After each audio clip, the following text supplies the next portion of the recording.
5절 말씀입니다.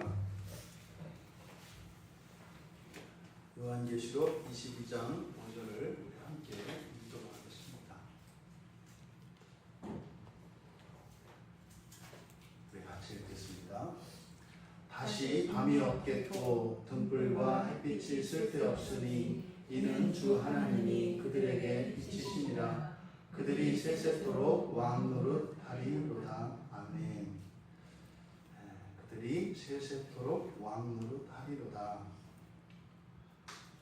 사실은 지금 여기에 기록된 내용은 어마어마한 내용이고, 사실은 우리들의 인생을, 한 개인의 인생을 완전히 이해하고 바로 잡을 수 있는 그런 말씀이고, 또한 역사적으로도 지금껏 이 세상에 기록된 모든 나라, 모든 민족의 역사가 바로 잡히는 그 기준이 되는 말씀인 것입니다. 사도 요한은 여기에서 20장에서 예수님께서 재림하셔서 이루시는 천년왕국이라 일컬어지는 그 시기가 있지 않습니까? 그때와 또 종말 이후에 완성되어지는 이 새하늘과 새 땅, 새 예루살렘으로 일컬어지는 이 두 세계를 비교함과 아울러 예수님이 재림하시기 이전까지 우리가 살고 있는 이 시대, 또 우리의 인생이죠. 이렇게 세 개의 세상, 세계를 대조해서 이걸 압축해서 이야기하고 있습니다. 그게 바로 뭐예요? 왕노릇입니다. 통치한다는 이 말을 가지고 바로 이 세 가지의 세상에 대해서 대조해서 이렇게 함축적으로 이거를 동시에 이야기하고 있는 것이다. 그래서 구약에 있는 모든 성경의 사건들, 또 우리 민족의 역사, 여러분들의 개인의 히스토리, 이 모든 것들이 사실은 이 통치라고 하는 이 말씀, 이 개념에서 우리가 이해될 수 있다라고 하는 것입니다. 부디 오늘 말씀을 통해서 여러분들이 첫째로는 무엇보다 성경을 읽을 수 있는 그 성경을 보는 눈이 열리기를 바라고, 또 현재적으로 지금까지 여러분들이 사셨던 여러분의 그 인생, 지금까지의 모든 인생의 사건과 여러분의 인생의 질곡들, 또 때로는 부귀와 영화도 있지 않았겠습니까?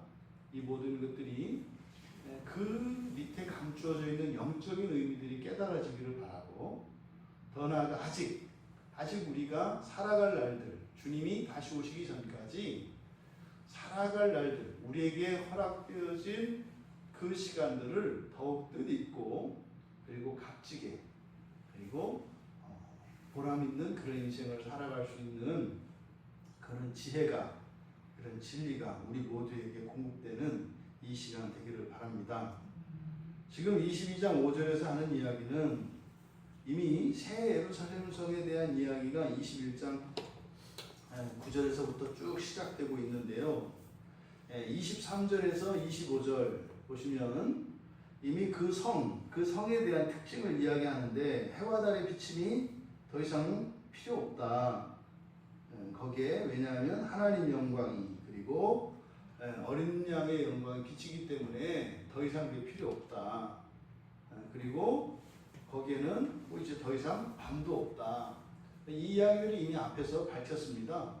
근데 다시 한번 여기서 이렇게 앞에서 했던 이야기를 반복하는 것과 함께 이제 맨 뒤에 그들이 세세토록 왕노릇 할 것이다 라고 하는 이 말씀으로 지금 결론을 맺고 있습니다. 여러분, 거기에 밤이 없을 것이다. 앞에서도 25절에서 밝혔던 것처럼, 21장 25절에서 밝혔던 것처럼 더 이상 밤이 없습니다. 밤이 없으면 뭘 의미합니까? 여러분, 성경에서요, 밤은 실족하는 시간입니다. 보이지 않기 때문에 말이에요. 또 이 밤 사이에 많은 범죄들이 일어나요. 불신앙과 또 부인하는 일들, 그리고 또 유다도 그 배신한 그 그때를 이제 밤이라고 합니다. 그리고요, 우리가 잠들지는 않습니다. 잠들지 않는다는 것은 우리의 인생에서 일어나는 모든 일들을 모르는 게 없다 이 말이에요. 모르는 게 없어요. 우리의 의식이 잠들지 않고 말입니다. 우리의 감각이 잠들지 않아요. 그러니 우리 안에 그리고 우리 주변에 일어나는 모든 것들을 올바르게 정확하게 다 인식할 수 있습니다. 그리고 감추는 것도 없어요. 밤이 없다는 것은. 모호하고 애매한 거 없다고요. 여러분 앞에 일어날 인생길을 다 안다고 생각해 보십시오. 이게 그리스도인의 인생을 말하는 거예요. 결말까지 여러분이 훤히 안다고 다 생각을 해보세요. 그럼 심지어 앞에 일어날 어떤 위험과 어려움, 고난들이 분명히 있겠죠. 이 세상을 사는 동안은 전혀 두렵지 않다고요. 왜요? 거기에서 이렇게 실패하는 것 같고 정말 큰 불행의 구렁텅이로 떨어지는 것 같지만 그 이후에 기사회생하는 놀라운 승리가 있기 때문에 오히려 흥미를 준다고요. 확실히 다 하는 말입니다. 이것이 밤이 없다는 그런 의미입니다. 등불과 햇빛이 쓸데없을 것이다. 소용이 없다는 거죠. 사실 여러분 우리가 보고 있는 이 내용, 이 등불과 햇빛이 쓸데없다라고 하는 이것은 우리들에게 먼저 창조 때가 생각이 나요. 지금 여기는 이제 새 창조되는 때인데 맨 처음에 하나님이 창조할 때 첫 번째로 만드신 게 빛이셨거든요. 빛이 있으라. 그리고 나서 둘째 날, 셋째 날에 가서 빛을 내는 광명체들을 만드세요. 해와 달과 별들. 그러니까 그리고요. 첫 창조 시대에는 그 세상에 어둠이 있었습니다. 흑암이. 그래서 그 빛이 비춰요. 근데 지금 여기는 아예 어둠이 지금 다 없어져 버렸거든요. 어둠이 없어져 버리면 어떻게 되느냐? 광명이 더 이상 광명이 아니에요. 마치 이 반딧불이가 밤하늘을 날 때는 빛이 보입니다. 근데 이 반딧불이 해 아래 날아다니면 보이지 않아요. 불빛이. 그런 것처럼 지금 여기에 등불과 햇빛이 쓸데없다라고 하는 이것이 가지고 있는 이 의미는 우리가 상상할 수 없는 빛입니다. 그러니까 우리의 이 육신으로 감각할 수 있는 빛은 과학자들이 밝혔잖아요. 이렇게 가시광선 영역이거든요. 전체 빛에서도 빛의 스펙트럼에서 아주 이 좁은 그 구역 내에서만 우리의 이 시각은 그걸 인식할 수가 있습니다. 그러니까 그 너머와 그 아래 자외선과 적외선은 우리가 보질 못해요. 그러니까 사실 우리가 생각하는 빛이라고 하는 것은 기껏해야 이게 이런 색깔들이거든요. 이런 색깔들이고 색깔들을 통해서 사실은 우리는 형상이나 형체들을 다 알게 되는 거죠. 그런데 이때는 정말 우리들이 상상할 수 없는 빛, 그래서 눈이 멀 것 같은 바울이 그 빛을 보니까 눈이 멀어요.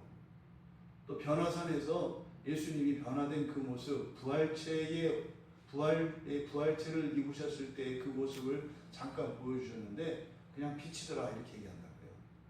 그러니까 지금 등불과 햇빛이 필요 없다라고 하는 이것은 첫 창조 세계와 재창조 세계의 이 밝기는 영광입니다. 영광. 이 첫 창조 세계에서 나타나는 하나님의 영광과 그때 나타난 하나님의 영광은 비교할 수가 없어요. 그런데 지금 앞에서 제기했던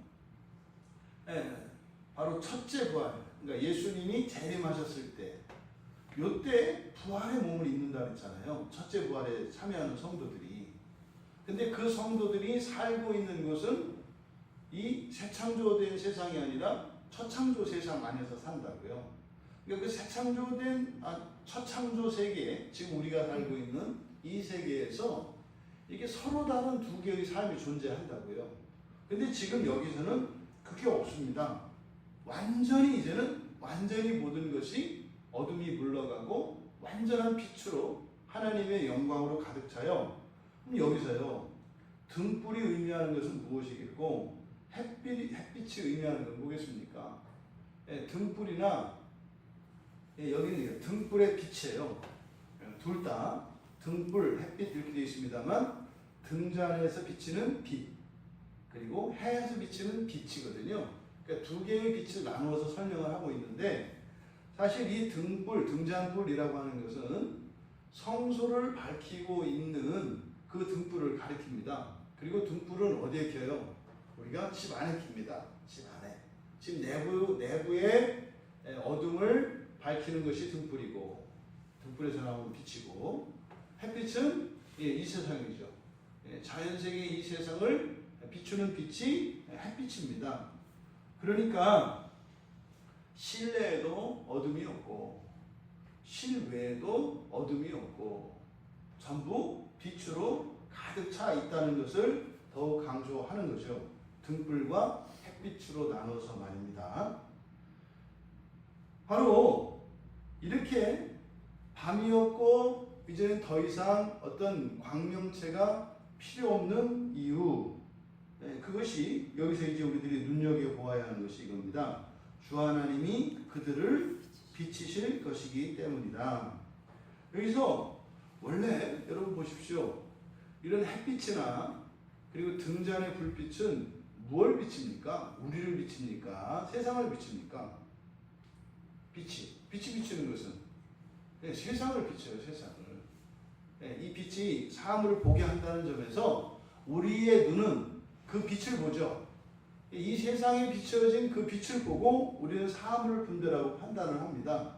그런데 지금 여기서는 뭐라고 이야기하냐면 그 빛이 하나님의 자녀들에게 빛이 비춰지실 거다, 비칠 거다 이렇게 이야기를 해요.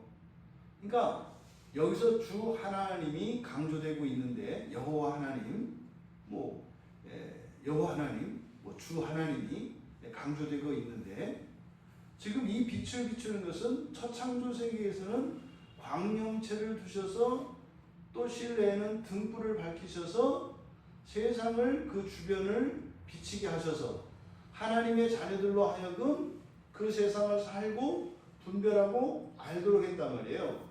그럼 여러분 세상에 빛이 비춰지고 그러면 거기에 빛에 반사되는 것을 우리가 보고 인식하고 압니다. 그러니까 우리는 그 자연의 빛 그리고 인공의 빛을 통해서 사물들을 보고 사물에 대한 지식들을 습득을 한다고요. 빛은 꼭 진리와도 연결되어 있거든요. 근데 진리의 습득 방식이 지금은 어떻게 돼요? 그냥 그대로 비춰져요. 통해서 반사되는 빛을 보는 것이 아니라 그 하나님의 빛이 그냥 우리에게 주어진다고요. 그러니까 이것이 우리의 감각, 육체의 이 시각, 감각기관 중에서 우리의 이 눈을 대상으로 이야기하고 있지 않죠. 왜? 지금 여기는 우리가 부활체를 입은 상태입니다.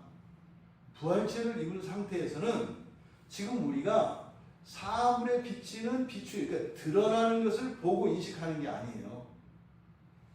여러분 인식의 원리는 어떻게 된다고 그랬어요? 어떤 정보가 외부에서 이게 들어옵니다.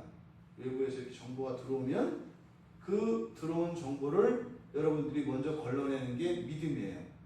이거는 믿을 만한 정보다, 아니다. 이걸 먼저 걸러낸다고요. 그리고 나서 이제 믿을 만한 것이면 받아들여요. 그리고 여러분이 여러분 안에서 이걸 정리를 합니다. 여러분이 이미 알고 있는 그것과 대조를 해서 맞고 틀리고 시비를 가려서 틀리면 버리고 그래서 취사 선택을 한다고요. 이게 여러분들이 지식을 쌓아가는 그런 과정입니다. 여러분들이 새로운 정보를 얻으려면 여러분이 신뢰할 만한 어떤 매체나 신뢰할 만한 사람으로부터 들어야 해요. 그렇지 않으면 듣지 않을 거거든요. 들어도 아무 의미 없이 그냥 흘려버릴 것이기 때문입니다. 근데 그렇게 신뢰할 만한 정보를 하더라도 무조건 다 받아들이지 않아요. 여러분의 인생의 경험과 또 여러분들이 알고 있는 지식과 대조를 해서 여기에 딱 일치될 때 그것을 여러분이 딱 받아들여서 여러분의 사고를 더 견고하게 해나가는 거죠. 이게 지금 이 첫 창조 세계를 살아가는 우리들의 인식의 원리예요. 우리 매일매일 그렇게 살아갑니다. 매일 그렇게 살아가요. 여러분들이 무엇을 선택할 때도 이 속도의 차이일 뿐이지 다 이런 과정으로 선택하게 되어 있습니다. 누군가에게 여러분에게 무슨 요청을 한다든지 또 여러분들이 어떤 일을 할 때 마찬가지입니다. 다 이렇게 결정을 합니다. 근데 지금 여기서는요, 어떻게 한다고요? 이렇게 다른 것의 외부에서 어떤 것이 들어와서 그것을 믿음에 의해서 1차적으로 걸러내고 또 자기가 가지고 있는 지식과 경험에 의해서 다시 2차적으로 검증돼서 이걸 자리 잡는 게 아니라 여기서는요, 그냥 들어온다는 거예요. 이건 무슨 말입니까? 하나님 아는 게 곧 내가 아는 게 돼요.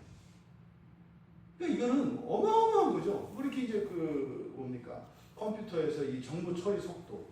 이게 사실은 기계가 발전하는 게 이제 뭐예요? 정보 처리 속도거든요.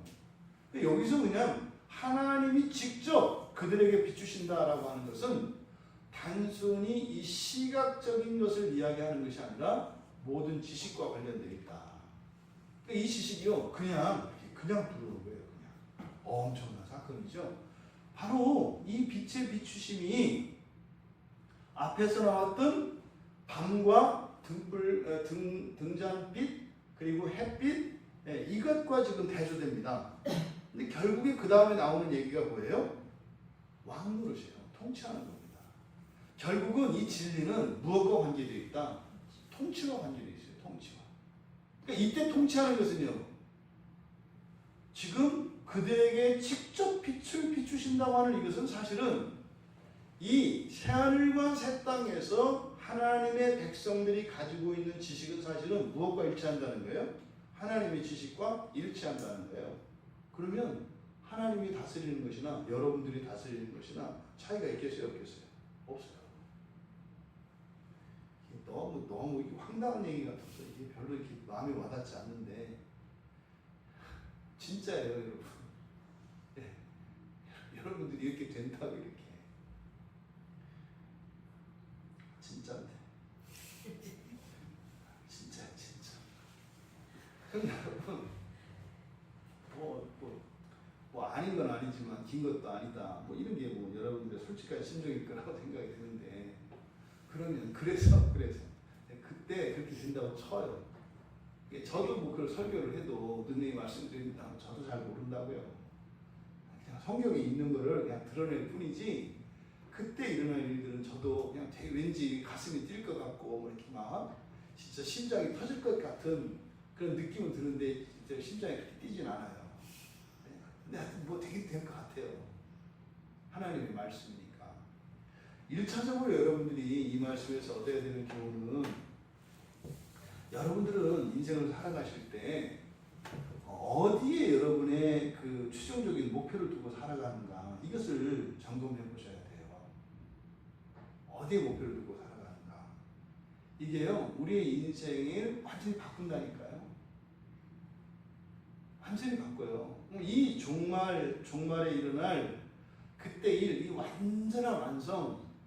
그러면요, 그 중간까지 이제 물론 요 안에 우리는 첫째 부활을 소망에 두고 살아가자고 했어요. 근데 그 모든 과정을 다 지나면 최종적으로 심지어 첫째 부활에 들어가지 못하는 사람이라 할지라도 여기 둘째 부활에는 참여한다고요. 누가? 예수를 믿는 사람들은. 예수를 믿는 사람들은 반드시 여기 참여하게 되어 있다고요. 그러면 일단 요것의 기초가 여러분들이 견고하게 세워져야 돼요. 그리고 나서 어떻게 돼요? 좀 더 현실 속으로 그 완전한 종말을 당겨와야죠. 그게 뭐예요? 첫째 부활이라고요. 첫째 부활에 대한 확실한 소망을 가져야 돼요. 그럼 거기서 좀 더 당기면 뭐가 돼요? 이제 오늘이 되는 거예요. 오늘 우리들의 삶. 이것이 그러면 이 종말 이후에 완성되어질 세세토록 왕노릇하게 된다고 하는 우리의 운명, 피할 수 없는 우리의 운명 이렇게 된다고 되어 있는데 그것을 앞당겨서 사실은 오늘을 살아가는 우리들에게 필요한 말씀이거든요. 이 말씀. 종말에 대한 이야기지만 이것은 오늘을 살아가는 우리를 위해서 주신 말씀이라고요. 그러니까 이것을 현재적으로 우리들이 이 말씀을 가지고 살아갈 수 있어야 합니다. 이런 걸 이제 보통 우리가 적용이라고 합니다. 여기서 핵심은 밤이 없는 것, 등불과 햇빛이 더 이상 쓸데없는 것, 그리고 하나님이 직접 빛을 비추시는 것, 이것은 통치, 결국은 통치를 위한 것이고 통치와 관련되어진다. 그럼 여기서 왕 노릇하리로다 이렇게 번역되어 있는데, 이게 이제 왕이라고 하는 명사의 동사형이에요. 그래서 뭐 왕 노릇하다 또는 왕이 되다라는 뜻도 있어요. 왕이 되다, 왕 노릇하다, 왕이 되다. 동사는 다 그런 의미를 갖습니다. 그러니까 그들이 세 세트로 왕 노릇한다는 것은 첫째, 그들이 뭐예요? 왕이 된다는 뜻이고, 두 번째로 그냥 왕만, 명목상 왕만 되는 것이 아니라 실제로 왕권을 집행한다는 의미예요. 이 두 가지가 다 되어 있습니다. 왕으로서 왕의 권세를 발휘하게 된다. 요 얘기를 지금 하고 있는 거예요. 여러분, 이 이야기를 말입니다. 우리가 요 세례 요한의 이 말씀을 딱 알고 나면 이제 생각나는 말씀들이 이제 떠오르는 거예요. 구약에 있는 말씀들. 아, 그 얘기가 이 얘기였어? 이렇게 되는 거예요. 또 심지어 구약의 백성들이 했던 말들이 이렇게 놀라운 이야기였는데 사실은 잘 모르고 했구나. 이걸 우리가 알게 되는 거죠. 출애굽기 15장 18절에 보면 여호와께서 영원 무궁하도록 다스리시도다 이렇게 돼 있어요. 이게 이제 흔히 말하는 출애굽한 이후에 모세의 노래라고 하는 거예요. 그러니까 구원받고 나온 뒤에 애굽에서 탈출할 때 마지막이 홍해가 갈라지고 그 홍해에 애굽의 그 군대를 그냥 수상시키는 거잖아요. 그게 마지막 장면이거든요. 그때 그것을 목격한 이스라엘 백성들이 모세와 함께 찬양을 해요. 그때 이제 그 놀라운 영광의 찬양, 이런 건 사실 우리들이 일상생활 속에서 도저히 대책이 없을 때, 굉장히 심각하고 큰 문제가 내 인생에 일어났는데 누구에게 도움도 받을 수 없고 어떤 능력도 없고, 그리고 이것이 어떻게 해결될 수 있는 가능성은 제로인 상태. 그랬는데 놀랍게 진짜 하나님이 도우시는 이런 천우신조의 일들을 경험할 때가 있어요. 그때 우리도 모르게 할렐루야를 외쳐요. 감사합니다. 그냥 나와요. 이렇게 가다가 나오고 감사합니다. 이런 거죠.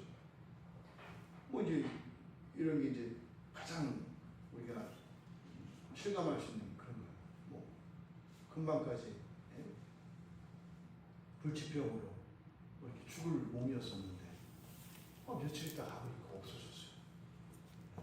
확실하게 여러 병원을 다 다녔는데 뭐 더 이상 이제 살 수 없는 몸이었었는데 금세 없어져 버렸어요.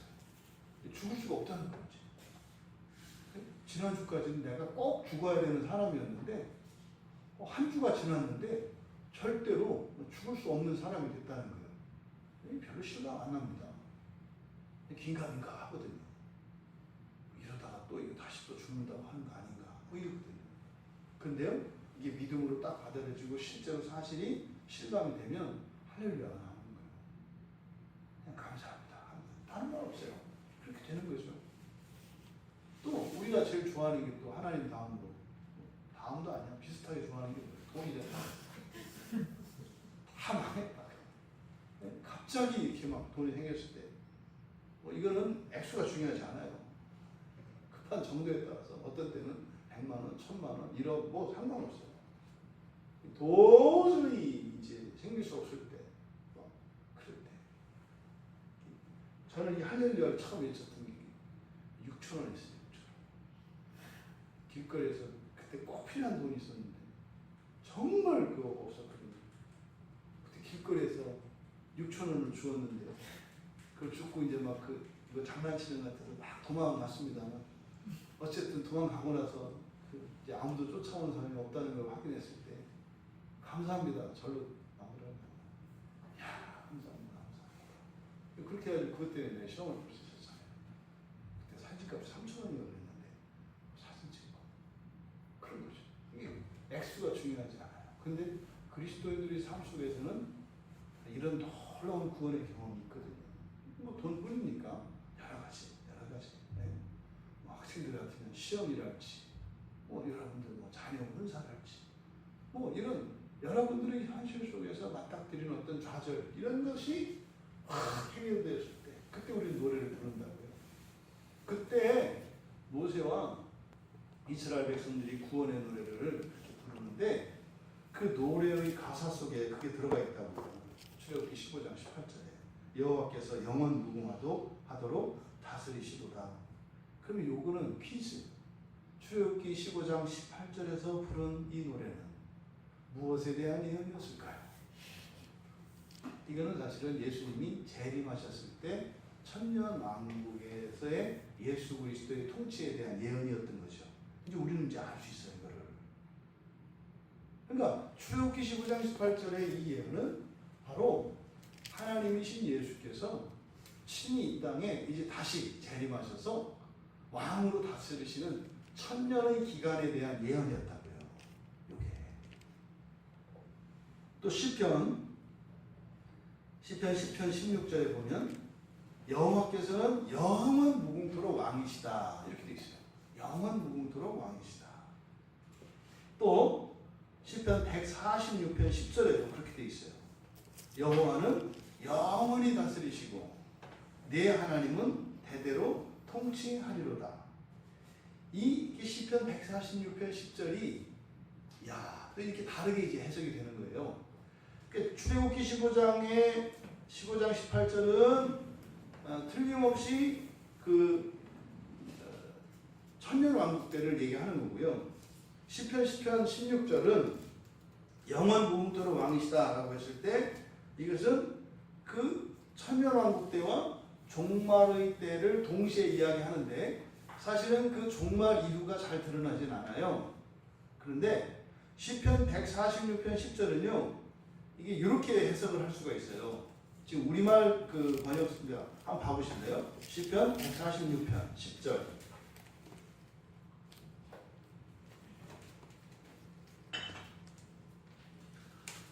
우리말 성경에는 다스리시고 그다음에 통치하리로다 이렇게 돼 있잖아요, 그죠? 그다음에 여호와는 영원히 또 네 하나님은 대대로. 그래서 영원히 대대로 다스리시고 통치하시고 이렇게 되어 있잖아요. 근데 사실은 앞에만 여호와는 영원히 다스리실 것이다 이렇게 되어 있고요. 뒤에는 생략되어 있어요. 뒤에 너의 하나님 이렇게만 나와 있어요. 그러니까 앞에 있는 말과 똑같이 쓰이는 거예요. 근데 이건 이제 그 의역에서 나눈 것뿐인데 똑같아요. 그러면 여러분 여호와께서는 영원 무궁토록 왕이시다. 시편 16절에서 그렇게 얘기했다고 했잖아요. 그러니까 여호와는 영원히 다스리신다 이렇게 한 거예요. 그런데 뒤에 내 하나님은 그러니까 너의 하나님은 너의 하나님은 또 영원히 다스리신다 이렇게 되어 있거든요. 그리고 뭐라고 되어 있냐면 맨 끝에가 우리말 성경에는 할렐루야 되어 있어요. 그러니까 할렐루야가 뜻이 뭐예요? 너희들은 하나님을 여호와를 찬양하라예요. 할렐루야는 명령이거든요. 너희들 모두 여호와를 찬양하라 이렇게 한 거예요. 그럼 보세요. 여호와가 영원히 다스리시고 너의 하나님도 영원히 다스리신다. 여호와를 찬양하라. 그러면 이건 어떤 뉘앙스예요? 높으신 왕을 찬양하는 거죠. 왕이니까 찬양하라는 거죠. 그런데 이 시편 146편 10절을요. 지금 요한이 가르쳐준 계시록 22장 5절의 이 계시를 가지고 이 10절을 다르게 번역할 수 있어요. 어떻게 번역하냐면 하나님 구약성경에 우리말 성경 구약성경에 하나님이라고 번역된 단어들은 엘로힘입니다. 엘로힘은 삼위일체 하나님을 뜻하는 하나님이라고 번역할 수도 있고 신들이라고 번역할 수도 있어요. 실제로 성경에서 그렇게 신들이라고 번역이 돼요. 신들이라고 번역할 수 있다고요. 그러면 지금 우리말 성경은 여호와 하나님과 여호와와 뒤에 있는 하나님을 동일한 하나님으로 이해해서 반복하여 강조하는 용법으로 해석을 한 거예요. 이게 전혀 무리 없어요. 그렇게 해도. 그런데 계시록 22장 5절에 이 계시를 알고 나면 이게 훨씬 깊은 의미로 해석이 될 수 있어요. 그럼 어떻게 돼요? 여호와는 영원히 다스리시고, 그렇죠. 너의 신들은 대대로 통치할 것이다. 너희는 여호와를 찬양하라 했을 때 이때 여호와를 찬양하는 목적이 달라지죠. 그냥 지금 우리말 성경은 높으신 하나님 여호와를 찬양하는 거잖아요. 그런데 이 하나님이라고 번역한 엘로힘을 그냥 신들로 번역을 하면, 그러니까 너의 신들로 번역하면 어떻게 돼요? 사람을 통치자로 만드신 그 하나님의 구체적인 은혜에 대해서 찬양하는 게 돼요. 굉장히 구체적인 말씀이 된다고요. 그러니까 이게 계시록 22장 5절 말씀을 알면 시편 146편 10절을 이렇게 볼 수가 있어요. 이거를 지금 우리말 성경에 틀렸다? 아니요. 틀리지 않아요. 왜? 일반적으로 그렇게 반복할 때, 그러니까 강조하기 위해서 반복을 하는데, 반복할 때 쓰는 방식이 주로 앞에 있는 동사, 부사들을 생략해 한다고요. 왜? 그래서 반복이라는 걸 알게 하니까. 하지만 여호와와 하나님이 반드시 동격은 아니다. 왜? 성경이 그래요. 그러니까 이것을 여호와와 이 엘로힘을, 야훼와 엘로힘을 다른 존재로 놓고 보았을 때 이것이 계시록 22장 5절에 바로 그들이, 여러분들이 영원히 통치할 것이라고 하는 이 말씀이 그대로 여기에 적용이 돼서 해석이 가능하다. 그러니까요, 야, 이게 엄청난 얘기입니다. 천사가 요한 사도에게 했잖아요. 그들이 누구예요? 주의 백성들이죠. 주의 백성들은 누굽니까? 구약에 야곱의 12아들로 이루어진 12지파 이스라엘 백성들, 언약의 백성들을 이야기하는 것이고, 또 12사도의 기초 위에 세워진 그리스도인들, 교회를 뜻해요. 교회에 지체된 모든 성도들을 의미하는 겁니다. 그러니까 그들이 이렇게 하나님을 대신하여 통치하게 하신 그것을 찬양하는 노래가 바로 시편 146편 10절이 돼요. 그러면 구약의 백성들은 시편 146편 10절을 보고 누구를 찬양해? 그냥 하나님을 찬양해요. 우리는 우리고, 피조된 우리고, 그리고 여호와는 찬양받으실 하나님. 그래서 하나님과 우리 사이에 무한한 질적 차이가 있습니다. 근데 계시록 22장 5절에 보면 어떻게 돼요?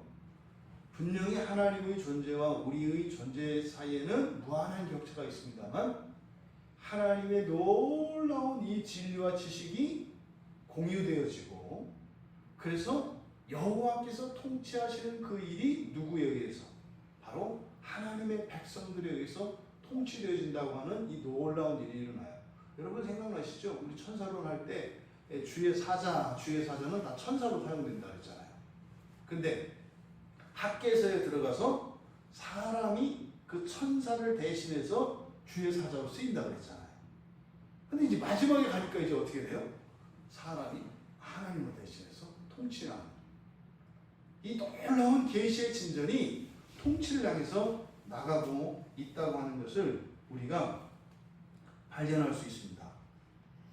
예수님께서도 마태복음 20장 25절에서 27절에 보면 이제 이 말씀이 또 이제 우리가 좀 더 새롭게 이해되어지는 거예요.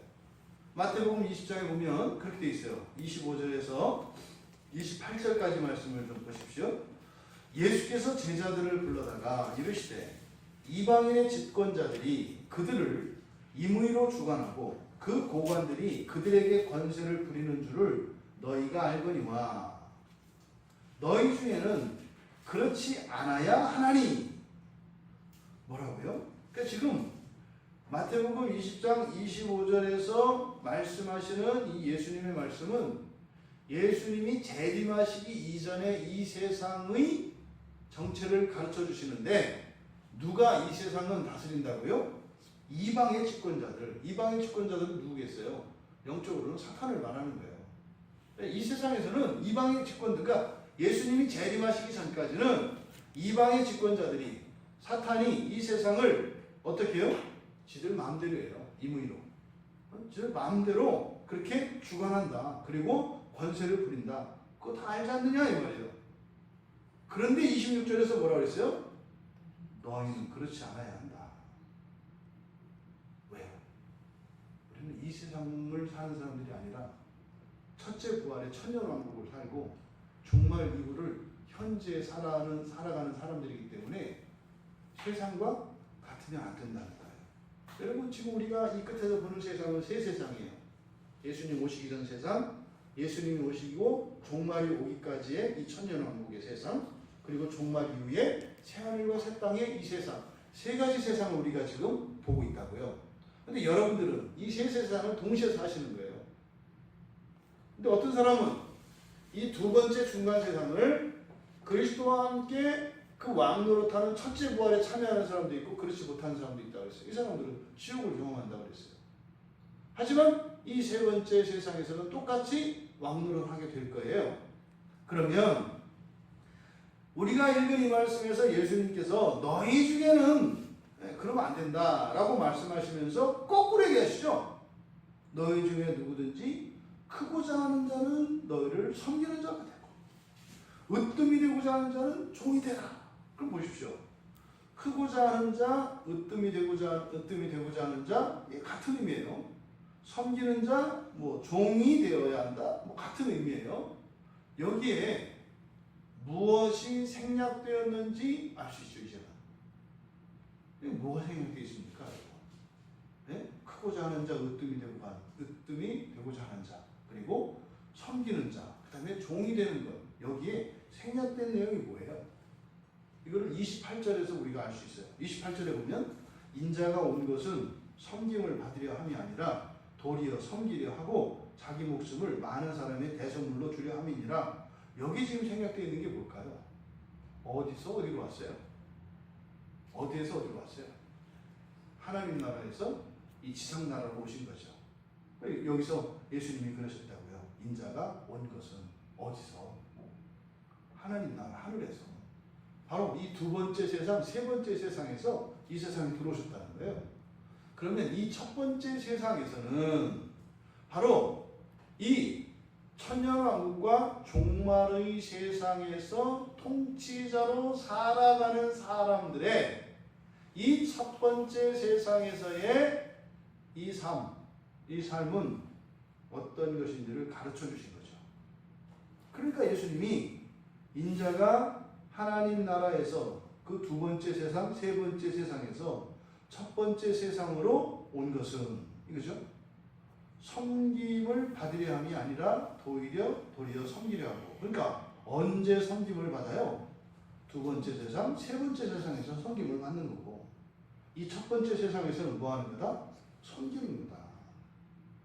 그리고 이 첫 번째 세상에서는 뭐 하는 거다? 자신의 목숨을 사람의 대속물로 주려는 거다. 여러분, 목숨을 준다는 게 무슨 의미예요?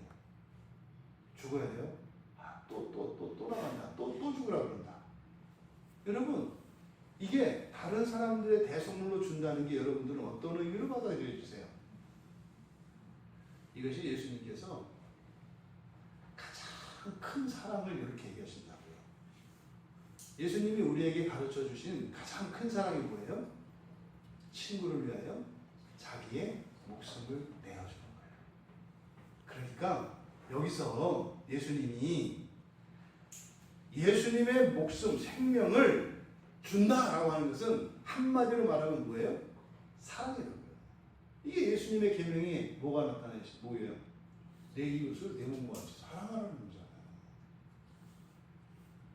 그러니까 예수님의 제자들은 다시 말해 천년왕국과 그 종말 이후에서 왕 노릇하며 왕이 되어 왕으로 살아갈 이 사람들은 이 세상에서 어떻게 살아가라? 사랑하라. 사랑으로 살아가라는 거예요. 이게 무조건 그럼 나는 사장하면 안 되고 종업원이 돼야 되겠구나. 난 또 무조건 죽어야 되겠구나. 이 얘기가 아니라고요. 뭐 하라는 얘기라고요? 사랑하라는 얘기라고요. 사랑하라. 그 나라의 왕으로 살 사람들은 이 땅에서는 어떤 사람으로 나타난다? 사랑하는 사람으로 나타난다는 거야. 사랑하는 사람으로. 앞에서 이야기한 섬기는 것, 종이 되는 것, 심지어 생명을 내어주는 것, 그 행위가 중요한 게 아니라고요. 섬기는 행위, 말을 듣는 거, 내 생명을 주는 거, 이게 아니라고. 이거 율법이에요. 다시 율법이 되는 거예요. 이렇게 해야 된다. 섬겨야 된다. 종이 돼야 된다. 죽어야 된다. 참아야 된다. 이러면 또다시 율법이 돼서 또 죽어요. 여기서 말씀하시고자 하는 것은 뭐예요? 사랑이에요. 사랑. 결국은 예수님이 가르쳐 주셨던 거잖아요. 결국 사랑에 대한 이야기를 하고 있는 거예요. 보이세요? 이게 사랑이라는 게 나아세요? 이걸 깨달으셔야 돼요. 제자들에게, 그리스도인들에게 희생을 요구하고 헌신과 섬김을 요구하라. 구체적인 행위 하나 이런 것들의 그 행위들에 우리의 마음을 뺏기면 우리는 순식간에 율법의 종이 되어버려요. 그게 아니에요. 이럴 때는 참아야 돼요. 참지 말아야 돼요. 이게 율법으로 가는 거예요. 율법으로. 무엇으로? 사랑의 법으로. 율법의 행위로가 아니라 사랑의 법으로. 여러분들이 그날 왕이 되기 위해서요. 여러분 전 재산을 다 누구에게 줬다면 그 율법의 행위예요. 왕이 되기 위해서 그렇게 하셨다면 율법의 행위라고. 사랑으로 여러분들이 몰인정한 사람이 되었다면 그게 올바른 거예요. 몰인정한 사람이 아니지. 몰인정한 것처럼 보이는 사람이죠. 이게 부모 자녀 관계에서 많이 나타나잖아요.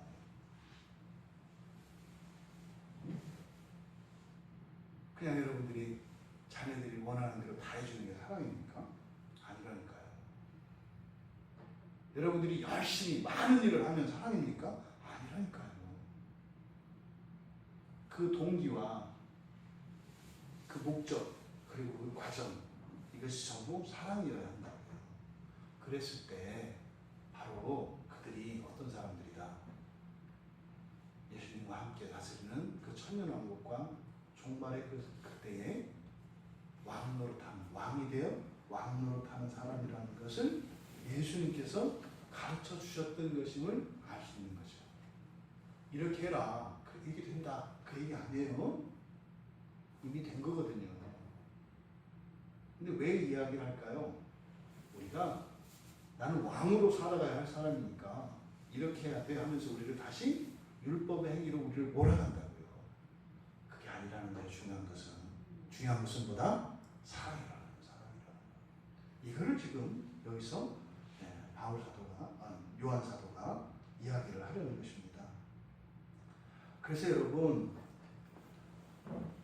이렇게 첫째 부활에 참여한 성도들이 왕노릇하는 것과 현재를 살아가는 예수님이 다시 오시기 이전에 그리스도인들이 왕노릇하는 것과 종말에 왕노릇하는 것은 달라요. 똑같이 왕노릇하며 살아가는 거예요. 왕이 됐어요. 이미 예수를 믿는 순간. 그런데 삶의 양태는 다르다고요. 이것을 우리가 깨달아야 합니다. 이것을 알아야 합니다. 이게 바뀌면 문제가 되는 거예요. 이 첫 번째 세상, 다시 말해 예수님이 오시기 전 이 세상에서 크고자 한다면 무엇을 저버린 거예요? 사랑을 저버린 거라고요. 사랑을. 섬김을 받으려 한다면 사랑을 저버린 거라고요.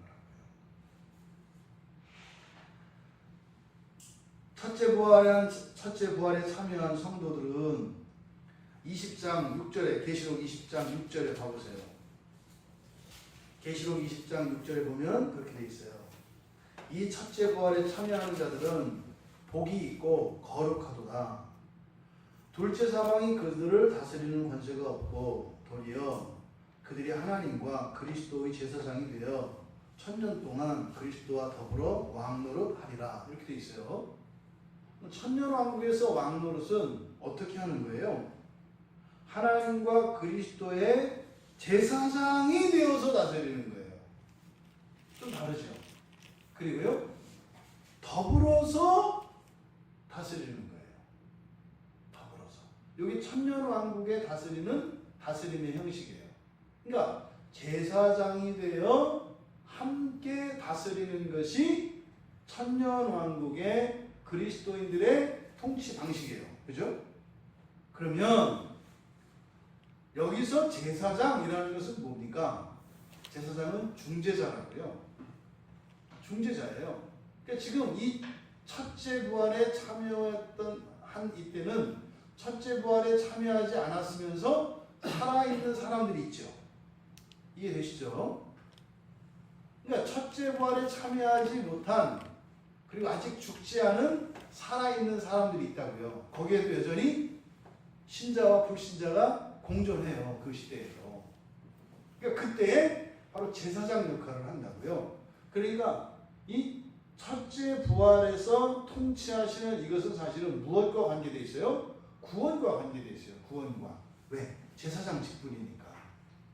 제사장 직분으로서 다스리는 거예요. 그러니까 사실은 뭘 다스리는 거겠습니까? 구원을 위해서 죄를 다스리는 것이겠죠.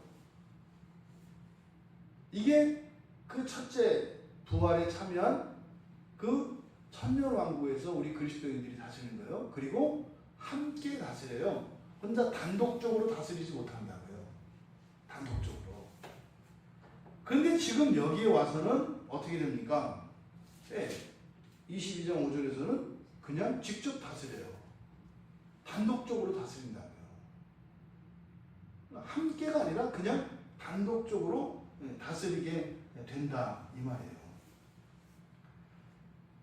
그리고 여기에는 지금 또 그 첫째 부활과 여기 이제 둘째 부활, 이 종말 이후에 그 통치에 참여하는 사람이 다르죠. 이 둘을 비교하자면, 그러니까 첫째 부활에 참여하는 사람들은 자격 조건이 있어요. 일부의 사람들이라고요. 모든 그리스도인이 거기 참여하지 않는다고요. 앞에서 그렇게 이야기하고 있습니다. 예수를 증언하고 또 하나님 말씀 때문에 목배임 당한 자들의 영혼, 그리고 짐승과 우상에게 경배하지 않고 이마와 손에 짐승의 표를 받지 않은 사람들. 한마디로 말하면 뭐예요? 첫째, 순교자. 두 번째, 신앙의 순결을 지킨 자들이에요. 그러니까 순교자라고 하는 것은 실제적으로 육체의 목숨을 잃은 사람들을 말해요. 그럼 뒤에 있는 내용들은 뭐예요? 목숨을 잃지 않았다 하더라도 신앙의 순수성을, 이 순결을 끝까지 지킨 사람들이에요. 그러니까 죽은 사람들만 거기에 참여하는 것이 아니라, 그러니까 신앙에 박해를 받고 순교한 사람들만 거기에 참여하는 것이 아니라 살면서요 신앙을 지키기 위해서 이런 불이익과 손해, 불편과 어려움을 감당하며 살았던 사람들도 거기에 참여한다고요. 첫째 부활을 우리가 소망한다는 것은요, 현재의 삶에서 신앙을 무너뜨리기 위해서 오는 유혹을 물리치고 또 신앙을 넘어뜨리기 위해서 오는 이런 시험과 시련들을 이기는 것을 의미합니다. 종종 이제 우리 그리스도인들이 고민하는 내용 중에서 상담을 꼭 이제 하는 게 그런 게 있어요. 과거의 어떤 일들로 인해서 그 후유증이 현재에 미치는 거예요. 예를 들어서 제가 예수를 믿지 않았어요. 2018년까지. 예를 들어서 저 믿었어요. 2018년에. 옛날에 어떤 사람이 있는데 어떤 사람이 예수를 믿지 않았어요. 그래서 인생을 완전히 대책 없이 그냥 방탕한 삶을 살았다고요. 그럼 어떻게 되겠어요? 생활도 엉망이겠죠. 건강도 엉망이겠죠. 정신 상태도 엉망이겠죠. 모든 관계도 뒤죽박죽이겠죠. 네? 소망이 없어요. 그러니까 그냥 어떻게 해요? 막장 인생을 살 수밖에 없어요. 왜 그걸 이게 잡으려니까 이거 대책이 없어요. 어디서 어떻게 손댈 수가 없어. 모든 총체적으로 난국이어서. 그랬던 사람이 예수를 만납니다. 그러면요, 이 천국에 대한 소망을 가지게 돼요. 그러면 눈곱만큼 소망이 생기거든요. 아, 내가 세상을 이렇게 이렇게 운명적으로 그동안 내가 해온 일이 있어서 그냥 이렇게 비참한 인생을 살다가 죽겠지만 끝나는 게 아니구나. 마지막 날 그 종말에 부활이 있구나. 이 소망이 생기게 돼요. 맨 처음에. 그럼 이제 어떻게 하겠어요? 그런 사람들이 교회 나온다고요. 교회 나와서 예배드리고 성역 공부도 하고 이렇게 이제 해요. 그럼 이제 이렇게 하다 보면 그 종말의 그 구원, 그 소망, 아주 소망이 없던 사람이 그 종말 이후에 내가 부활한다고 하는 그것이 나에게 기쁨이 되었고, 살아갈 의욕과 동기를 주던 일이 계속되지 않아요. 식상해진다고요. 그게 왜? 당연한 게 되거든요. 당연한 게 돼서 이제 어떻게 해요? 다시 예배드리고 이런 일이 의미가 없어져요. 그러니까 동기부여가 안 된다고요. 내가 구원받았다. 종말에 내가 그렇게 하나님과 예수 그리스도와 함께 이 세상을 통치한다. 이런 게 처음에는 막 의미 있게 오고 막 진짜 막 이럴 수 없어요. 눈물 콧물 어떻게 이런 죄를 막 왕 노릇 하신다는 거예요. 했다가 나중에는 한마디 얘기해도 감정의 영향을 안 받아. 그럼 이제 신앙생활이 어떻게 돼요? 루즈해진다고요. 동기부여가 안 돼요. 하나님이 또 어떻게 그러니까 하나님 만났는데 내가 보니까 권태기가 왔어. 그럼 은혜를 주실 거 아니에요. 그럼 그 은혜가 돼요? 소망이 좀 더 현실적으로 와요. 그러면 내 건강이 되었든지 재정적인 것이 되었든지 관계가 되었든지 내 삶에 어떤 변화가 이렇게 일어납니다. 그래서 내가 다른 사람이 돼요. 그러니까 사람들로부터 손가락질만 받던 사람인데 좋은 평판과 이렇게 칭찬을 받는 일이 생겨요. 그러니까요, 잘하는 게 아무것도 없던 사람이 잘하는 것도 생겨요. 그러니까 어떻게 해요? 스스로 자부심도 누리고 말이죠. 또 사람들한테 칭찬도 받고 인정도 받아요. 그러니까요, 이게 사는 재미가 생긴다고요. 그럼 또 다시 이제 하나님한테 이제 할렐루야 하면서 또 나오는 거예요. 하나님 또 구원하셨어요. 제2의 회심이에요. 막 이렇게 하면서 또 막 불타올라요. 해주세요. 금세 이제 또 다시 당연한 게 돼요. 그럼요, 이미 해결되고 없던 그런 기쁨과 즐거움, 이제는 어떻게 해요? 세상이 너무 재밌어. 세상은 살 재미가 없어가지고 맨날 죽는 생각만 하고, 술이나 마시고 그냥 흥청망청 인생을 낭비하며 살았는데, 이렇게 보니까 어디 한 가지에서 이렇게 의미를 발견한다고요. 근데 그걸 가지고 이제 어떻게 이제 자기 성을 세우려고 해요. 자기 성을 쌓으려고 해요. 그걸 가지고 이제 이렇게 성을 이렇게 쌓습니다. 하다 보면 또 되나? 일정 부분에서 더 이상 안 돼요. 될 줄 알았더니 안 되는 거예요. 그럼 뭐예요? 예수님은 다 된다고 하더니 약 올리는 것도 아니고 될 듯 하더니 결국 안 되네. 이렇게 해서 또 다시 침체가 또 쫙 오는 거예요. 해도 안 되고. 그럼 또 이제 옆에서 누가 이제 처음 자기보다 늦게 온 사람이 은혜를 받았고 인생의 소망을 받았고, 나도 그럴 때가 있었다. 좀 지나봐라. 이제 곧 밤이 온다. 이렇게 이런 식으로 계속 일어나죠. 여러분, 하나님 나라의 그 왕으로의 통치라고 하는 일이 여러분 현재의 삶 속에서 오는데요. 그 경험되어지는 그 과정에 제일 문제가 되는 게 뭐냐면, 여러분들 안에 기쁨이 사라질 때예요. 예수로 인한 기쁨, 소망이 사라질 때예요.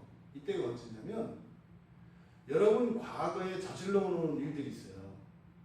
모든 사람은 다 여러분 과거에 저질러 놓은 일들이 있다고. 그거는 내가 알고 그랬던 모르고 그랬던, 내가 책임이 있던 아니면 나와 함께 있는 어떤 가족이나 교회 공동체의 누군가로 인한 것이든, 어쨌든 내가 지금까지 살면서 내가 벌려놓은 어떤 일들이 있다고요. 그것을 그 대가를 여러분 현재의 삶 속으로 딱 가지고 와요. 그러면 이게 순식간에요. 과거의 일이 아니라 현재의 일처럼 생각이 됩니다. 이건 이미 사실 과거에 일어난 일인데 요 부채를 지금 딱 이렇게 요구하면 이 현재의 일이 된다고요. 왜? 내가 지금 당장 생활의 불편을 겪어야 되고 이거에 대해서 내가 책임을 져야 되니까. 뭐겠어요? 가난, 네? 질병, 또 관계의 단절, 또 사람들로부터의 모욕과 멸시 이런 거죠. 자유박탈 뭐 이런 거겠죠. 근데 이 일은 지금 일어난 일이 아니에요. 과거에 일어난 일이에요. 지금 내가 괴롭다고 해서 이거를 현재라고 생각하시면 안 돼요. 무슨 말을 하려고 하는 겁니까? 견디셔야 한다는 거예요. 두려워하지 말고 견디셔야 한다고요. 나의 현재의 삶 속에 자유를 빼앗기고 어떤 불편이 그리고 굉장한 어려움이 나에게 닥쳤다면 이것은 이미 과거 사건이에요. 현재 사건이 아니에요. 현재 사건은 뭘까요? 그런 중에도 하나님과의 교제의 끈을 놓지 않고 그런 중에도 나의 경건의 실천과 신앙의 도리를 하는 거예요. 이게 현재 일이에요. 이게 여러분 굉장히 중요한 원리입니다. 과거와 현재를 혼동한다고요, 사람들이. 그러면 마치 뭐예요? 대책 없는 것과 같이 광신자처럼 살아가는 일들이 일어나요. 당장 지금 일이 터졌는데 어떻게 해요? 교회 가서 울고 기도하고 말이죠. 옆에서만 해도 꼼짝 안 하고 있는다고요. 근데 뭐예요? 과거의 삶을 살도록 환경이 막 이게 겁박을 합니다. 그러면 현재의 삶은 만약에 그러한 것들에 대해서 대처하거나 이렇게 할 수 있다면 이렇게 하면 돼요. 할 수 없는 경우도 있어요. 그건 뭐예요? 이미 과거의 삶이에요. 할 수 없었기 때문에 과거에 그런 일들이 일어났거든요. 그러면 과거와 현재 달라진 것은 뭘까요? 그 능력이 그때 없으면 지금도 없어요. 달라진 것은 뭐예요? 그때는 하나님을 모르고 살았지만 지금은 하나님을 알고 살아가는 거예요. 지금은요. 하나님을 추구하면서 살아가는 거예요. 이게 현재가 과거와 미래를 바꾼다는 거예요. 신앙을 붙들고 내가 현재의 삶을 살면 다시 말해 내게 없던 예수를 믿는 믿음을 가지고 말이죠. 신앙의 원리를 따라 이런 어려움과 불편 속에서도 신앙을 포기하지 않고 살아가면 현재 나에게 이렇게 고통을 주게 하는 과거의 무능력과 어떤 비참의 원인들이 사라져요. 그러면요. 과거의 문제가 해결될 뿐만 아니라 앞으로는 다시는 그런 일이 일어나지 않죠.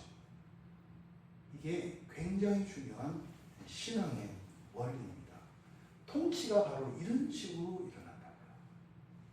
여러분들이 현재의 삶 속에서 바로 하나님과 함께 그리고 여러분이 독자적으로 통치하게 되는 그날까지 현재 여러분들의 삶 속에서는 바로 왕으로서 살아가는 바로 그러한 현재의 삶 속에서는 오히려 과거에 어떠함에도 불구하고 현재 살아계신 하나님과의 이런 관계를 유지하며 신앙의 도리를 다하며 살아가는 것, 이게 현재의 삶이라는 거예요.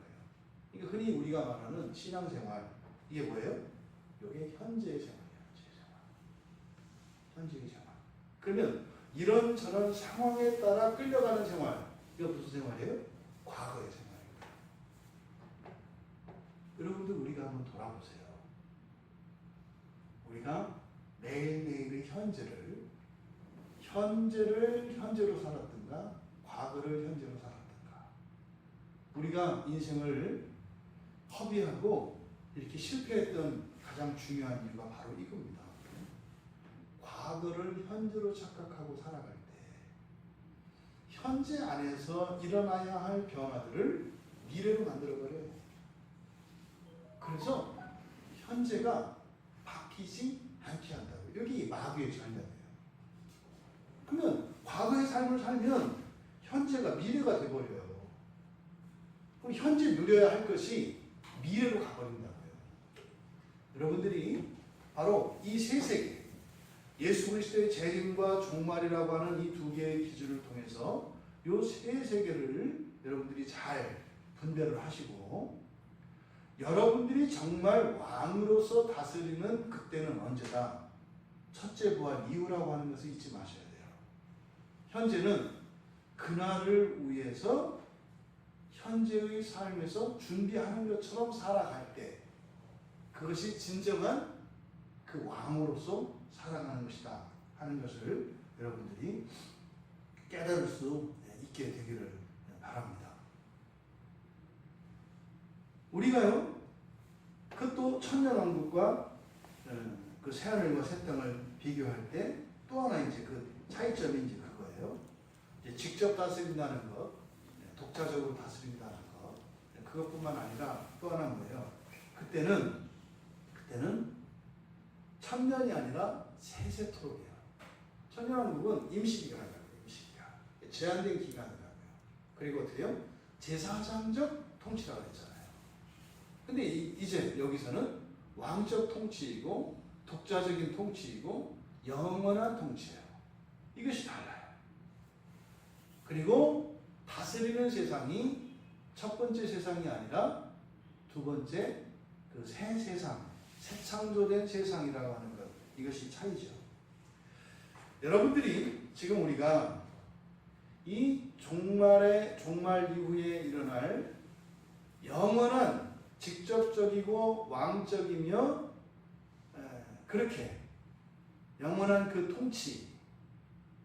통치에 대한 이 요한 사도의 가르침을 통해서 우리가 성경에 일어난 사건들을 재해석할 수 있는 새로운 이런 지혜를 가지게 됩니다. 구약에서 이스라엘 백성들이 사무엘상 8장에 보면은 사무엘에게 왕을 요청하는 일이 일어나요. 구약의 백성들이 뭘 실수한지 아시겠죠? 지금은 왕이 없어요. 아직은 우리가 왕이 되지 못해요. 아직은. 우리가 왕 되는 것은 언제예요? 예수님이 오시고 난 뒤에요. 예수님이 오시고. 여기는 아직 초림도 안 했어요. 초림도 안 했는데 왕 노릇하겠다는 거죠. 사람을 왕으로 세워달라는 거죠. 그러니까 이들이 요구했던 것이 무엇을 잘못한 것인지 우리가 분명히 알 수 있게 된다고요. 사실은 그 왕을 세움으로써 인생이 더 꼬이게 되죠. 왜냐하면 그 전까지는 여호와 하나님의 말씀만 듣고 복종하면 됐거든요. 근데 왕이 세워지는 순간 어떻게 돼요? 여호와의 통치도 받아야 되고 왕의 통치도 받아야 돼요. 그렇게 되는 거예요. 근데 문제는 왕이 여호와께 복종을 안 해. 그러면 이제 갈 수도 없고 안 갈 수도 없는 거예요. 이거 무조건 죄짓게 돼 있어요. 아니, 왕이 여호와의 말씀을 듣지 않으면, 여호와의 말씀을 듣자면 왕명을 거슬러야 되고, 왕명을 듣자면 여호와를 거슬러야 돼요. 이런 상황이 이스라엘 백성들 스스로 자초한 거죠. 왜? 몰랐기 때문에 그렇다는 말이에요. 여러분, 지금 우리는 예수 그리스도께서 오신 이후, 초림 이후를 살아갑니다. 아직 재림하지 않으셨어요. 여러분, 왕 되려고 하면 안 된다 이 말이에요. 어떤 사람을 왕으로 세우려고 하면 안 된다 이 말이에요. 이런 거 있죠. 하나님, 탁월한 지도자를 보내어 주시옵소서.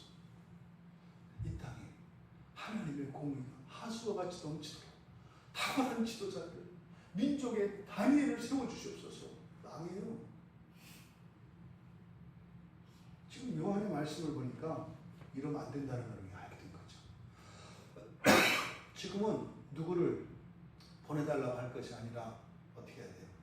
하나님, 내가 사랑으로 살게 하옵소서. 내가 사랑으로 살게 하옵소서. 사랑으로 살게 하옵소서. 우리가 같이 서로 종이 되어 섬기며 사랑으로 살게 하옵소서. 이게 왕이라니까요. 이게 왕이에요. 이게 이 첫째 세상을 다스리는 왕은 바로 사랑으로 종이 되어 다스리는 것이 첫째 세상의 왕이라는 것을 우리가 알 수 있단 말이에요. 또 한 가지, 뭐 이제 구약에 여러분들이 이제 앞으로 이제 보시다 보면 이제 깨닫게 될 것입니다만, 뭐 또 굉장히 중요한 사건이고 많이 알려진 사건. 창세기 37장에 우리가 보았던 요셉의 꿈이죠. 이게 재밌는 거예요. 요셉이 꿈을 꿨어요. 어떤 꿈을 꿨죠? 형들이, 나중에는 아버지도, 하늘의 해와 달도 복종하는 꿈을 꿨어요. 여러분, 형들이 누구예요? 천사들이에요. 형들이 천사. 요셉은 사람. 요셉은 사람. 형들이 볼 때는 요셉은 말랑말랑해. 한 주먹거리도 안 돼. 그리고 뭐 그냥 아직 어려. 그럼 형들에게 보았을 때 그 요셉 그 녀석이 왕이 된다는 게 받아들일 수 있어요? 없어요? 없죠. 갖다 팔았죠. 요셉이 꿈꾼 사건, 왕이 될 거라고 하는 이 말씀을 드리는 의도는 여러분들이 형들의 입장이기 때문에 말씀을 드리는 거예요. 요셉이 하나님이 나보고 왕이 된대요. 요한 사도가 지금 그랬잖아요. 여러분들이 왕이 된다면서요. 네? 그 천년왕국과 종말 이후에 여러분이 왕이 된다면서요. 그 얘기를 했어요. 제가 전에 드렸잖아요, 여러분들한테. 그랬더니고요. 웃기는 소리 하지 마. 요셉을 갖다 팔았잖아요. 이게 뭐예요? 여러분이 그거 안 믿고 여러분 마음대로 사는 거 아니에요. 천사들이 뭐 했어요? 에덴 동산에 와서 하와를 꼬드겨서 못하게 했잖아요. 똑같은 사건, 똑같은 사건. 과연 내가 우리를 다스리겠냐? 여러분 한번 보세요. 과연 당신이 왕이 되겠습니까? 이렇게 묻고 있지는 않나요? 아유, 이대로는 안 돼, 주사님. 절대로 안 돼. 나 정도는 돼야지. 아니지. 나도 안 되는데 당신은 당연히 안 되지. 이게 요셉의 형들의 생각이에요. 요셉의 꿈이나 사도 요한이 우리에게 가르쳐 주시는 종말의 계시나 하나도 다르지 않다. 하나도 다르지 않다. 이게 천사와 사람 사이에서 일어났던 그 영적인 타락의 일들과도 연결된다. 그런데요, 창세기 45장 8절에 가면 요셉이 그렇게 얘기한다고요. 나를 바로의 아버지로 삼으시고 그 온 집의 주로 삼으시며 애굽 온 땅의 통치자로 삼으셨나이다. 이때 바로는 하나님의 유비이기도 하고 또 하나는 사탄의 유비이기도 해요. 세상 나라의 통치자로서는 사탄이겠고 절대적인 주권자로서는 하나님이시겠죠. 그러니까요, 사단의 권세를 굴복시키세요. 사단을 종으로 부리는 자로 만드신다고요. 누구를? 여러분을요. 여러분을요. 그리고 온 나라의 통치자로 삼았다. 그 요셉이 했던 얘기는 바로 종말에 이루어질 성도들의 통치권에 대한 예언이었던 거예요. 이게 단지 애굽에서만 일어난 일이 아니었다는 것을 알죠. 사실은 여러분, 이 이야기의 시작은 어디입니까? 창세기 1장 26절과 28절에서 하나님의 창조 협약이라고 하는 것이에요. 사람의 창조의 목적. 사람의 창조의 목적은 뭐예요? 이 세상을 통치하고 이 세상을 다스리도록 하나님이 사람을 지으시기로 하셨고 또 그대로 그렇게 하시도록 했어요. 그것이 바로 새하늘과 새 땅에서 완전히 성취되었다는 이야기. 우리나라의 전형적인 이야기의 끝이 뭐예요? 오래오래 행복하게 잘 살았답니다. 이 이야기를 요한 사도가 바로 그들이 세세토록 왕노릇 하리로다 라고 말씀하시는 것입니다. 사실은 이게 성경의 끝이에요. 그러면요, 구약에 있었던 모든 선지자들, 또 사사들, 왕들, 선지자들, 제사장들, 이들의 실수와 잘못이 무엇인지 정확하게 드러나요. 이 예수 그리스도께서 성취하시기 이전에 왕 노릇하려고 하는 거예요. 그리고 왕 노릇하도록 사람을 만들려고 하는 거예요.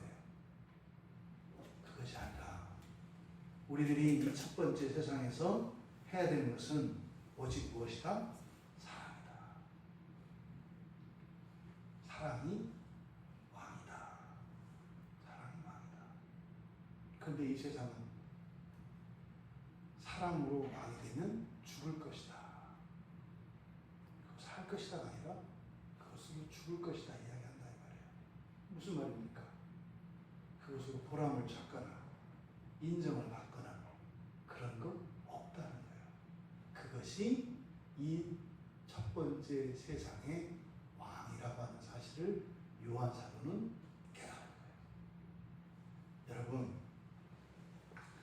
이 사랑의 법, 이 사랑의 부분이 결단코 이 세상에서는, 이 땅에서는 왕이 될 수 없다는 것입니다. 이거는 뭡니까? 우리 뜻대로 되기를 바라는 거예요. 내 뜻대로 성취되기를 바라는 거예요. 이게 왕이 되는 겁니다. 이거는 큰일 작은 일이 아니에요. 사소한 것도 내가 원하는 대로 내 뜻대로 되지 않으면 견디지 못하는, 이게 뭐예요? 이게 세상의 왕의 정신이라고 해요. 이런 것이 보통은 우리들에게 자존심으로 나오고 체면으로 나오고 이렇게 나옵니다. 요한 사도는 아니라는 거예요. 아니라는 거예요. 여러분, 첫째 부활의 소망을 가진 자들로 우리들이 결국 살아가야 하는 우리들의 삶의 정확한 지침을 요한 사도가 가르쳐 주셨는데 결국은 예수님의 말씀이에요. 바로 서로에게 종이 되어 서로 섬기고 그렇게 내 몸과 같이 이것을 사랑하며 살아가는 왕들이 되라는 것이에요. 근데 이것은 최후의 그 승리, 우리에게 주신 주님의 그 약속을 우리가 붙들지 않는다면 결단코 그럴 수 없습니다. 여러분이 주장이 옳고 여러분의 지혜가 더 뛰어난데 여러분보다 어리석은 사람에게 또 여러분에게 손해가 되는 그 일을 어떻게 기꺼이 감수할 수 있겠습니까? 보통은 정의의 이름으로 우리가 왕이 되어 그들을 꺾으려고 합니다. 여러분 잊지 마십시오. 예수님이 재림하시기 전까지 우리의 삶이 어떠한 것이어야 하는 것을.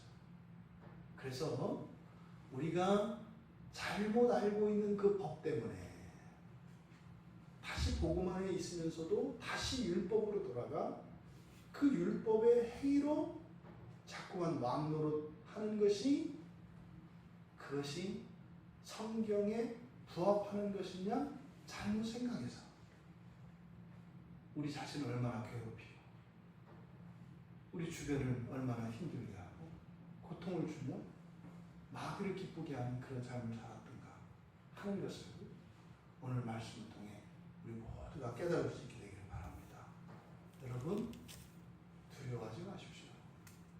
두려워하지 말라는 것은 이 세상에서 여러분이 이긴다 아닙니다. 이길 수도 있고 질 수도 있어요. 그것은 하나님의 뜻에 달려 있습니다. 이긴다면 감사할 일입니다면 진다면 그것으로 누군가의 승리가 있다는 것을 잊지 마십시오. 여러분이 사랑으로 겪는 고난과 이런 불편은 다른 누군가의 생명과 맞바꾸는 것임을 잊지 마십시오. 여러분들이 현재 어려움 속에 있습니까? 그리스도의 고난이 있다는 것을 기억하시기 바랍니다. 사랑의 법으로 그렇게 왕의 삶을 살아가는 복된 우리 모두가 되시기를 주님의 이름으로 축원합니다. 우리 말씀을 생각하며 기도합니다. 우리들이 분명히 알아야 할 이 세계관, 세 가지 세계관입니다. 주님의 재림과 종말이라고 하는 두 기준을 가지고 이 새 세계에 대한 분명한 이해가 있어야 하고, 또 주님이 이 땅에 재림하시기까지 우리가 어떻게 살아야 하는 것인지, 또 무엇을 위해 살아야 하는 것인지, 요한 사도는 이 결론적으로 너희가 세세토록 왕노릇 할 것이다라고 하는 이 약속을 우리에게 주셨습니다. 이 말씀으로 우리의 삶의 기준이 바뀌고 우리의 삶의 태도와 가치관들이 바뀔 수 있도록, 그래서 정말 이 사랑의 법을 따라 살아가는 우리들이 될 수 있도록, 그렇게 첫째 부활의 소망을 갖고 살아가는 온전한 삶으로 하나님께서 인도하여 주시도록 은혜를 구하며 잠시 우리 같이 기도하겠습니다.